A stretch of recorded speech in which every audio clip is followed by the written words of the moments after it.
मेरा नाम प्रशांत है। मुझे गांव के घर से काफी दूर की बड़ी सिटी में नई नौकरी मिली थी। इस शहर में भाड़े का घर लेकर रहने लगा।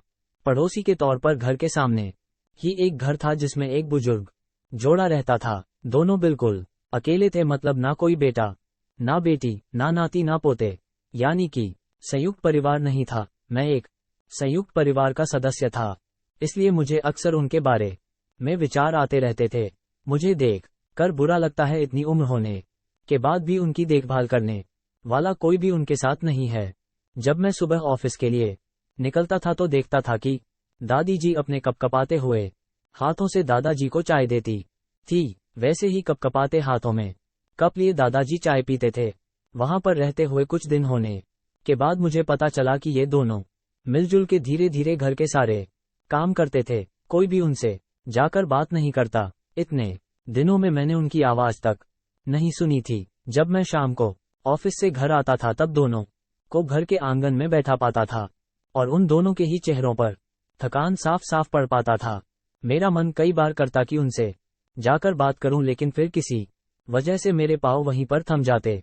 मैं जब उन्हें देखता था मुझे मेरे दादा दादी की बहुत याद आती और मैं घर पर फोन लगाकर उनसे बात कर लिया करता। एक संडे जब मुझे ऑफिस में छुट्टी थी तो मैंने देखा दादी जी काम कर रही थी, लेकिन उन्हें रोज की अपेक्षा आज काम करने में कुछ ज्यादा ही तकलीफ हो रही थी। मैंने उनके पास जाकर पूछा कि दादी जी, आपकी तबीयत तो ठीक है ना? क्या मैं आपकी कोई मदद कर सकता हूँ? उन्होंने प्रतिक्रिया नहीं दी। मैंने दोबारा उनसे पूछा, बताइए दादी जी, मैं क्या करूँ आपके लिए?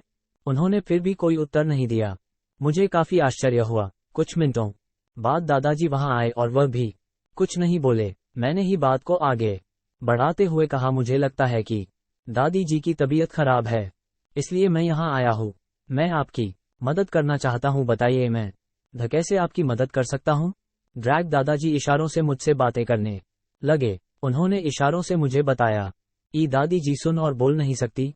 उन्होंने ये भी बताया कि वो खुद भी बोल नहीं सकते, वो सुन सकते हैं, मेरी बात समझ सकते हैं। उन्होंने इशारों से दादी से कुछ कहा और दादी ने मेरी तरफ देखकर मेरे माथे पर हाथ फेरा। मैं उन दोनों की तरफ देखते ही रहा और न जाने कब मेरे आंखों से आंसू बहने लगे। उस दिन के बाद जब मुझे समय मिलता मैं उनके पास चला जाता।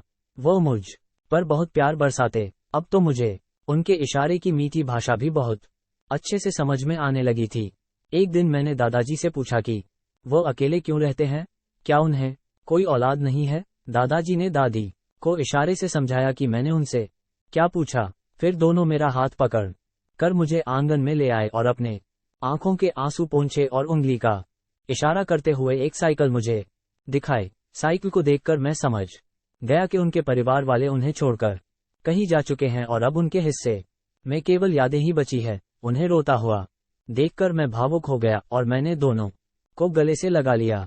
उन्होंने मेरे ऊपर अपने सीने में सालों से बंद प्यार के बादलों से प्यार की इतनी बारिश कर दी कि मैं पूरी तरह उसमें भीग गया। दोस्तों, इस कहानी से कई लोग कनेक्ट कर पाएंगे, क्योंकि यह सिर्फ कहानी नहीं है, ये कई सारे बेचारे बुजुर्ग लोगों की सच्ची दास्तान है। ड्रॉप योर फाइल्स और टाइप